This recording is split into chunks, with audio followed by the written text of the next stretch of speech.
Hello বন্ধুরা, কেমন আছো? আশা করছি সবাই খুব ভালো আর আমি খুব ভালো। তো সকাল সকাল দেখো বাবা আর মেয়ে চলে গেল বাজারে, আর আমি এখন যাব রান্নাঘরে। তো সকালে আশিপাশি কাজ সারা হয়ে গেছে, এখন যাব রান্নাঘরে রান্না করতে আর কি। দেখো আনারসটা পড়ছে ওখানে, কারণ যা হয় আমার আনারস বেশি ভালো লাগে না, এর জন্য ওখানেই পড়ে আছে কাটার আলসিতে আর কি। আর এদিকে দেখো তোমরা ভাবতে পারো মশারির উপরে কেন শাড়িটা দিয়েছি, কারণ উপর থেকে কাঠের গুঁড়ি পড়ে, তো এর জন্য ওটা দেওয়া আর কি। বৃষ্টি থামলেই 2 থেকে 3 দিন পড়বে, তারপরে আর পড়বে না। তো এখন দেখো আল্লাহর যা অবস্থা, জামা কাপড় দিয়ে একদম ঢিপ। এখন সমস্তটাকে এখন গুছিয়ে নিব, কারণ আওলানো থাকলে না আমার একদম ভালো লাগে না।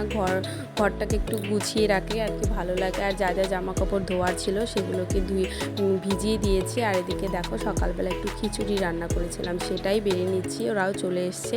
আর এদিকে যে আনারসটা ছিল মানে কেটে বেছে যে এইটুকুনি হয়েছে আর কি, পচে গেছিলো একটু একটু, তো সেটাকে ফেলে দিয়ে অল্প একটু আনারস হয়েছিল ওর বাবাকে দিয়ে দিলাম। ও খেতে আমার বেশি একটা ভালো লাগে না। তো যাই হোক, এদিকে দেখো জামা কাপড়গুলো ছিল ওগুলোকে ধুয়ে দিলাম আর কি। প্রচণ্ড গরম আর রোদটা উঠেছিল প্রচণ্ড। আর এদিকে দেখো গাঁটি কচু আলু এনেছিল, ওগুলোকে মাটিতে মেলে দিলাম যাতে ভালো থাকে আর কি। গামলায় থাকলে না পচে যায়, তো মাটিতে মেলে দিলাম, ভালো থাকবে আর কি, হাওয়ায় শুকিয়ে যাবে। আর এদিকে বলেছিলাম যে আজকে মাছ না আনতে, বলেছিলাম যে সে পনির আনার জন্য, তো পনির এনেছিল। আর এদিকে দেখো ঝিঙে পোস্ত রান্না করেছি, আর হচ্ছে আলু দিয়ে ছোটো ছোটো করে আলু কেটে পনিরের তরকারি রান্না করলাম। আমার রান্না কমপ্লিট। দেখো মেয়ের জন্য রান্না করেছি, আর এদিকে শশা কেটে নিয়েছি।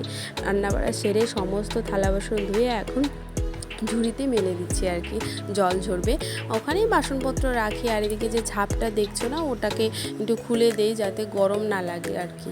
আর এদিকে দেখো ওর বাবা চলে এসেছে, খেতে বসে পড়েছি। খাওয়া দাওয়া সেরে তারপরে বিকেলবেলা পাশে একটা নিমন্ত্রণ বাড়িতে গেছিলাম আর কি, জন্মদিনের নিমন্ত্রণ ছিল, তো মা আর মেয়ে দুজনে মিলে চলে গেছিলাম।